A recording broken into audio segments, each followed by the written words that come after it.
The man pointed us toward a trail that did not exist. That is the whole story, really. Everything else is just how long it took me to understand that one fact. He came up the spur trail with no pack on. Just him. No water, no gloves. A windbreaker over a flannel shirt and city sneakers. In Olympic National Park. In October. About 4 miles in from the parking lot.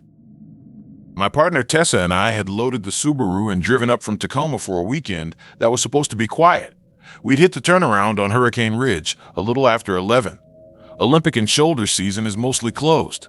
Most of the visitor center was already shut for winter. We picked the Hurricane Hill Loop because, it was easy. It was popular enough not to be lonely, and we both had things at work that week we didn't want to think about. The man came up smiling. "Hey," he said, "you folks coming up from the South Spur?" We had been, actually. We told him so. His face changed a little. He said, "I turned around. There's been a situation down there. A couple of rangers asked me to redirect everyone today." Tessa is the one who pays attention to the small stuff. She works on a wildlife refugia grant, so a lot of her job is reading land surveys and noticing which things on a map don't add up. She told me later she was already counting at that point. No pack, no radio, no park service patch anywhere on the windbreaker. "What kind of situation?" I said. "Just animal activity. Cougar. They're routing people to the East Trail. It's a longer way out, but it goes around the spur." I want to say I knew right then. I didn't. What I knew was that the East Trail he pointed to was not on the map I had on my phone, and the map on my phone was the official park one. The East Trail was an unmaintained service road that dropped off the back of the ridge into a section of the park that, as far as I knew, had no trailhead. Tessa stepped a half step behind me. I could feel her doing it. I said, "We'll just go back the way we came." He shook his head, still smiling. "Can't. Rangers are going to ticket anybody who goes back south. They had me leave my pack at the gate so I could come up and tell folks." That was the line that broke it. That was the line where my brain stopped trying to make him make sense. There is no scenario, none, where a national park ranger sends a civilian volunteer up a trail without a radio, without a uniform shirt, without a pack, to ticket hikers for going the way they came in. That isn't how anything works. I said, "Where'd you say the ranger station was?" He stopped smiling. He pointed up the east route. Up there, the trail he pointed to had no blaze, no signpost. The wind on the ridge was loud enough that nobody 300 yards away was going to hear us if anything happened. Tessa squeezed my elbow. I told him thanks. I said we'd cut down the east trail. I said it loud enough to sound like I meant it. We started toward it. When he turned to walk back up his spur, away from us, we cut back south, off the trail entirely, down through the meadow. We did not stop walking until we were on the maintained switchback below the ridge, where you can see the parking lot. I think we covered 4 miles in just under an hour. Tessa fell twice and didn't even slow down. We made the lot. We made the car. We locked the doors before either of us said a word. I reported it to the ranger at the south entrance kiosk on the way out, the one that was actually staffed. She wrote everything down. She looked at the description and said, "Stay here a second." She came back with another ranger. He asked us to describe the man again. Then he asked if we'd taken the East Trail. We said no. He exhaled. He told us there had been an incident report opened 2 weeks before, that human remains had been found about 1.5 miles down the unmaintained service road on the backside of Hurricane Ridge. The case was still active. They couldn't say more. He said, "We've had a couple of reports about a guy fitting that description trying to point hikers off the maintained trails. Nobody's gotten a license plate." I asked if they'd caught him. He said, "Not yet." We drove home in the dark. I remember Tessa in the passenger seat looking up something on her phone for almost the entire trip, and not saying what. I asked her, finally, somewhere around Bremerton. She said, "I was looking up how cougars actually behave." Then she said, "They don't post volunteers on ridge trails to redirect hikers about cougars." I don't know why I needed to look that up. I just wanted to see it written down. We don't day hike as a pair anymore. We go as part of a group of 4 or more, with a satellite messenger. and we don't take a route we haven't done before. People tell us we sound paranoid. I always say the same thing back. The trail he pointed us toward was not a trail. That is the only fact I need. You alone out here? That was the first thing the man said when he came up the rise from the south. Not hello, not a nod, just that. I'd been hiking the same Virginia section of the Appalachian Trail since college. Same access point, same loop, same lunch spot at Blue Horizon Shelter. It was a Saturday in early October, maybe 1 in the afternoon. The kind of day where the leaves are mostly down and the wind sounds louder than it should because everything else is so quiet. I'm Brenna. I do indigent defense work in the courts up near Loudoun, mostly drug court and family stuff. The trail was my Saturday thing. I'd grab a sandwich from the Harris Teeter off the highway, drive out, and do the same 6-mile out and back I'd been doing since my second year of law school. Honestly, by then it was less hiking and more just a reset. I'd been eating a peanut butter sandwich on the shelter's bench when he showed up. Maybe early 40s. Pack that looked too clean to be a thru hiker's. The boots were new. No trail mud on the gaiters. He stopped at the fire pit, and he asked it again. Slower this time, like he wanted to hear the answer twice. You alone out here? I should say, this is the part where most people give you the line they always give. You say, my boyfriend's just up the trail, or my friends are catching up. I'd grown up around that script. My mom is from Galax, and women in that part of Virginia learn the script before they learn how to drive. So I said it. He's about 20 minutes back. He nodded. Then he sat down on the other end of the bench. He didn't take his pack off. I should have left right then. I want to be honest about that. I knew the math, but the math also said, I'm at a public shelter on a Saturday on a section of the AT that gets a few dozen hikers a day in October, and I just told this man I'm not alone. So I took another bite and waited. He started asking questions. What gear was I carrying? Did I camp out here often? Did I know if the shelter had been getting traffic this season? Was the spring up the hill still flowing?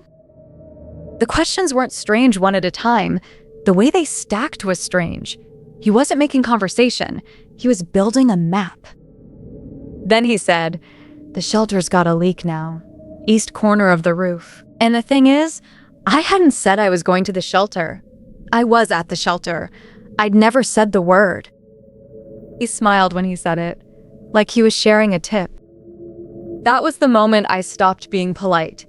But I want to back up, because what I found out 2 weeks later is the part that still keeps me up. I packed up my sandwich. I told him my partner was waving from the ridge, which was a lie, because there was no ridge in that direction. He turned and looked anyway. I started south. He stood up. I'll walk you back, he said. I told him I was good. He kept standing there. It's about to rain, he said. The sky was the kind of pale gray that doesn't rain. The kind that just sits there for hours. I knew it. He probably knew it too. I walked maybe 50 yards before I cut off the AT onto a side path I'd used twice before in 6 years. An unblazed fire break that drops down toward an old logging road. I knew where it came out. I knew it added maybe a mile to my loop. I knew that if I stayed on the AT, he had a clear line on me for the next 3 miles. I took the fire break. He didn't follow. At least, not that I saw. I called the Ridge Runner number that afternoon, the one the Appalachian Trail Conservancy puts on the kiosks at trailheads. A woman took my report. She was patient. She asked me to describe him, which I did, and then she went quiet for a second. Was the pack a dark gray osprey? She said. About 65 liters. No name tag, no patches. I said yes. She said, we've had this one before. A woman near Pearisburg, 2 weeks ago. Same questions. Same answer about the leak. I asked what they were doing about him. She told me they were tracking sightings, that they'd flagged it to the trail clubs and the local sheriff, and that without a name or an actual crime, they couldn't do much beyond that. She said, he hasn't crossed a line we can prosecute yet. The word yet stuck with me. I don't day hike alone anymore. I bring my partner now, even though he hates the trail and complains about his knees for the whole drive home. I tell myself the math has changed. The truth is, the math was always the same. It just took me too long to read it. There's a thing I keep thinking about. The way the man said the leak. Like he'd been up there before. Like he'd already gone into the shelter, looked around, and was working out who was using it on the weekends. I never told anyone the part where I lied about my partner. I felt stupid about it for a long time. I don't anymore. The lie was the only thing that day that actually worked the way it was supposed to. I'd been on the Pacific Crest Trail for 41 days before I made the call that almost killed me. I'll call myself Hadley. I'm an EMT. I run nights at a hospital on the east side of the river in Sacramento. I save up vacation in 2-year cycles to take long sections of the PCT, and that year I was doing California North, from Belden up to the Oregon line, solo, like the 2 years before that. My phone was at 4% when I came off the trail at Belden on a Thursday afternoon. I needed a ride into Quincy for a resupply, a charger, an in-and-out run I'd been daydreaming about for a week, and a real bed for one night. I'd done the same drop the previous summer. There's a turnout at the trail crossing where day hikers and trail angels park, and you stand there with your pack and your dirty face, and somebody usually pulls over within an hour or two. A guy pulled over inside of 10 minutes. White pickup, hand-painted sign in the back window, the words Trail Magic and an arrow. Bumper sticker for a fly fishing shop in Chester. He leaned across and asked where I was headed. I said Quincy. He said, heading that way myself. Hop in. His name, he told me, was John. He had a wedding ring. He had a thermos in the cup holder. He had a cross hanging from the mirror. He had everything you'd expect. The first thing I noticed wrong was the smell. The cab smelled like bleach. The kind of clean that isn't normal clean. Underneath that, faintly, like a wet dog towel. I almost didn't notice. I'd just spent 40 days on the trail. My own smell would have peeled paint, but the bleach was sharp, and it didn't fade.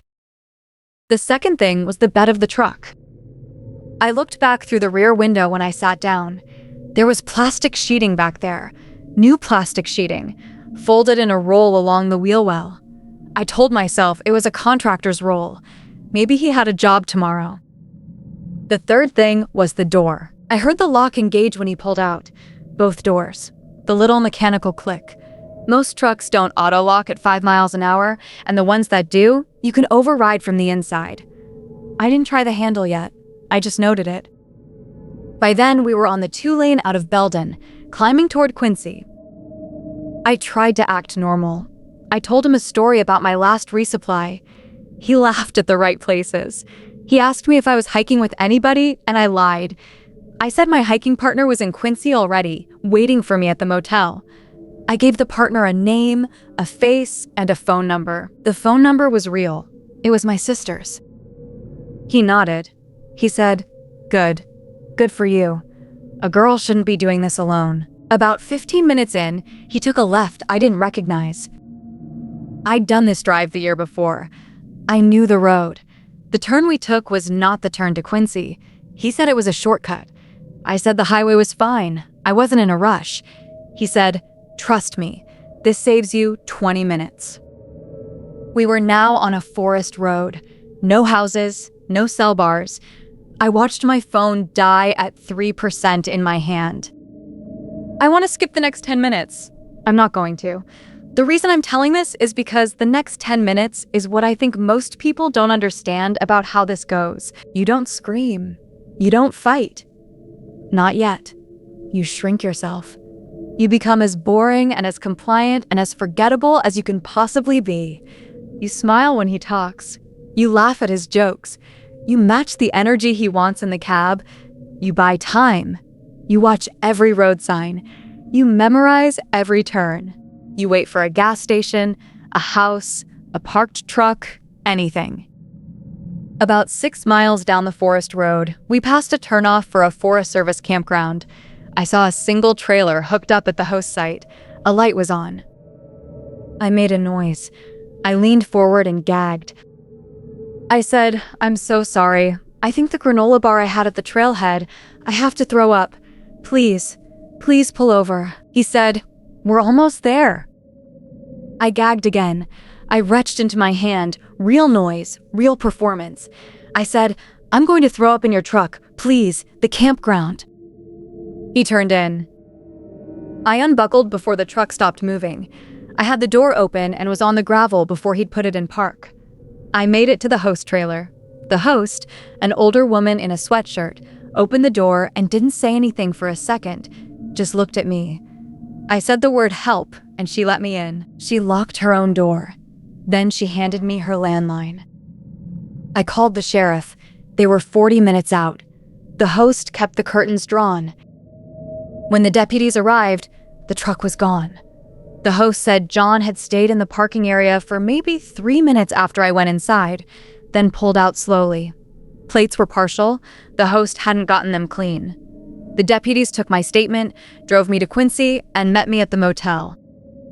I didn't get the FBI call until 8 days later. An agent in their Sacramento field office had been reading my report. He asked if I'd be willing to sit down with a sketch artist. He asked because the description I'd given, the smell, the sheeting, the cross on the mirror, the bumper sticker for the fly shop in Chester, matched 2 other reports they were working. 2 women, both gone. One from a trailhead in Lassen the year before, one from a turnout on the Trinity Alps the spring before that. I sat with the artist for 4 hours. They told me later that John's face was running in PCT class hiker bulletins by the end of that month. They told me the truck had been reported stolen out of a parking lot near Reno. They told me, very carefully, that this was an active investigation and there was nothing more they could say. What I think about, more than the bleach, more than the plastic, is the cross on the mirror. He didn't have to put it there. He had a wedding ring, a thermos, the trail magic sign. The picture was complete without it. The cross was extra. The cross was for me.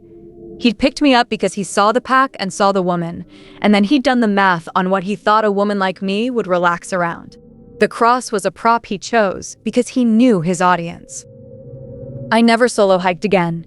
I mailed my trail journal to my sister before I shipped out for the last section I ever did, which was the next August, with 3 other women I trusted with my life.